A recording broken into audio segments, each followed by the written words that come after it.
வால்பாறை அரசு போக்குவரத்து கழக ஊழியர்கள் வால்பாறை சட்டமன்ற உறுப்பினர் அமுல் கந்தசாமி தலைமையில் ஆர்ப்பாட்டம் கோரிக்கைகள் நிறைவேற தவறினால் நாளை முழு வேலைநிறுத்தம் அறிவிப்பு. கோவை மாவட்டம் வால்பாறை அரசு போக்குவரத்து கழக ஊழியர்கள் வால்பாறை சட்டமன்ற உறுப்பினர் அமுல் கந்தசாமி தலைமையில் வால்பாறை நகர செயலாளர் மயில் கணேசன், தமிழ்நாடு தேயிலை தோட்ட தொழிலாளர்கள் சங்க மாநில தலைவர் வால்பாறை வி. அமீது, ஏடிபி சங்க கோவை மாவட்ட செயலாளர் சின்ராஜ், மண்டல் பொருளாளர் செல்வராஜ் ஆகியோர் முன்னிலையில் தமிழக முதல்வர் ஸ்டாலின் தேர்தல் நேரத்தில் பொறுப்பேற்ற 100 நாட்களுக்குள் அரசு போக்குவரத்து கழக ஊழியர்களுக்கு வழங்க வேண்டிய நிலுவைத் தொகை, அகவிலைப்படி, பிடித்தம் செய்யப்பட்ட ஆள் குறைப்பு, கிலோமீட்டர் அதிகப்படுத்துதல், பழைய பென்ஷன் திட்டம் உள்ளிட்ட 6 கோரிக்கைகளை நிறைவேற்றுவதாக உறுதியளித்து இதுவரை நிறைவேற்றப்படாமல் இருப்பதை கண்டித்தும் உடனடியாக நிறைவேற்ற வலியுறுத்தி மீண்டும் காலம் தாழ்த்தும் பட்சத்தில் நாளை 9ஆம் தேதி முதல் முழு வேலை நிறுத்தத்தில் ஈடுபட போவதாகவும் அறிவித்து வால்பாறை பணிமனை முன்பு ஆர்ப்பாட்டத்தில் ஈடுபட்டனர்.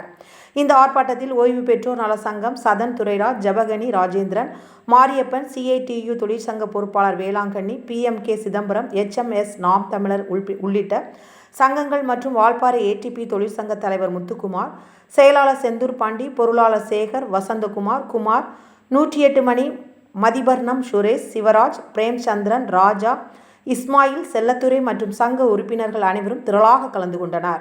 ஆர்ப்பாட்டம் முடிவில் வால்பாறை கிளை ATP தொழிற்சங்க செயலாளர் செந்தூர் பாண்டி அனைவருக்கும் நன்றி கூறினார்.